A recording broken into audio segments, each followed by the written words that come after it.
High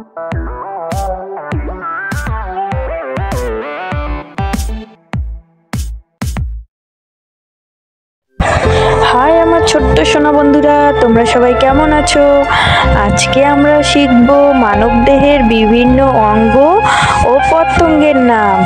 চলো তাহলে শুরু করি, বেশি কথা না বলে।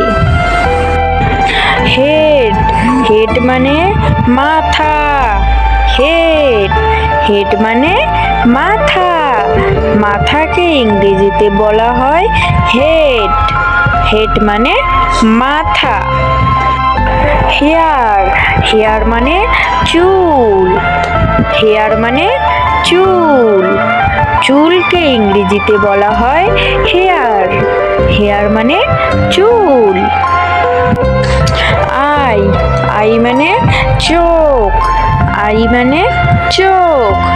চোখকে ইংরেজিতে বলা হয় আই। আই মানে চোখ। নোজ, নোজ মানে নাক। নোজ মানে নাক। নাককে ইংরেজিতে বলা হয় নোজ। নোজ মানে নাক। লিপ, লিপ মানে ঠোঁট। লিপ মানে ঠোঁট। ঠোঁটকে ইংরেজিতে বলা হয় লিপ।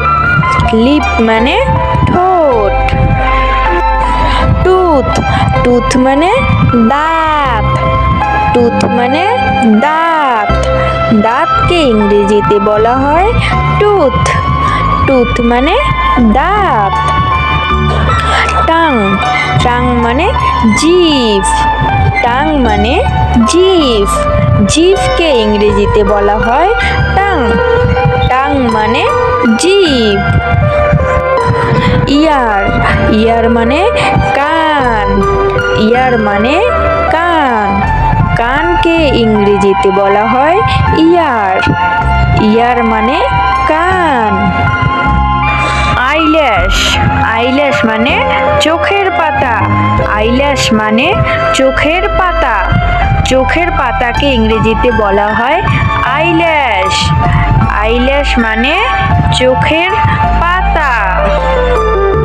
আইব্রো, আইব্রো মানে ভুরু। আইব্রো মানে ভুরু। ভ্রুকে ইংরেজিতে বলা হয় আইব্রো। আইব্রো মানে ভ্রু। শোল্ডার, শোল্ডার মানে কাঁধ। শোল্ডার মানে কাঁধ। কাঁধকে ইংরেজিতে বলা হয় শোল্ডার। শোল্ডার মানে কাঁধ। মাউথ, মাউথ মানে মুখ। মাউথ মানে মুখ। মুখকে ইংরেজিতে বলা হয় মাউথ। মাউথ মানে মুখ। আর্ম, আর্ম মানে বাহু। আর্ম মানে বাহু। বাহুকে ইংরেজিতে বলা হয় আর্ম। আর্ম মানে বাহু। চেস্ট, চেস্ট মানে বুক। চেস্ট মানে বুক। বুককে ইংরেজিতে বলা হয় চেস্ট। চেস্ট মানে বুক। হ্যান্ড, হ্যান্ড মানে হাত।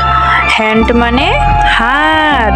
হাতকে ইংরেজিতে বলা হয় হ্যান্ড। হ্যান্ড মানে হাত। এলবো, এলবো মানে হাতের কনুই।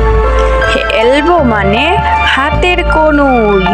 হাতের কনুইকে ইংরেজিতে বলা হয় এলবো। এলবো মানে হাতের কনুই। ফিঙ্গার, ফিঙ্গার মানে আঙ্গুল। ফিঙ্গার মানে আঙ্গুল। আঙ্গুলকে ইংরেজিতে বলা হয় ফিঙ্গার। ফিঙ্গার মানে আঙ্গুল। বেলি, বেলি মানে পেট। বেলি মানে পেট। পেটকে ইংরেজিতে বলে বেলি। বেলি মানে পেট। ওয়েস্ট, ওয়েস্ট মানে কোমর। ওয়েস্ট মানে কোমর। কোমরকে ইংরেজিতে বলা হয় ওয়েস্ট। ওয়েস্ট মানে কোমর। লেগ, লেগ মানে পা। লেক মানে পা, পাকে ইংরেজিতে বলা হয় লেক, লেক মানে পা। থাই, থাই মানে উড়ু, থাই মানে উড়ু, উড়ুকে ইংরেজিতে বলা হয় থাই, থাই মানে উড়ু। নি, নি মানে হাঁটু, নি মানে হাঁটু, হাঁটুকে ইংরেজিতে বলা হয় নি, নি মানে হাঁটু। হিল, হিল মানে গোড়ালি, হিল মানে গোড়ালি, গোড়ালিকে ইংরেজিতে বলা হয় হিল, হিল মানে গোড়ালি। হাই আমার ছোট্ট সোনারা, ভিডিওটি কেমন লাগলো অবশ্যই কমেন্ট করে জানাবে। আর চ্যানেলে যদি নতুন হয়ে থাকো তাহলে চ্যানেলটিকে সাবস্ক্রাইব করে পাশে থাকা বেল আইকনটি অবশ্যই ক্লিক করবে।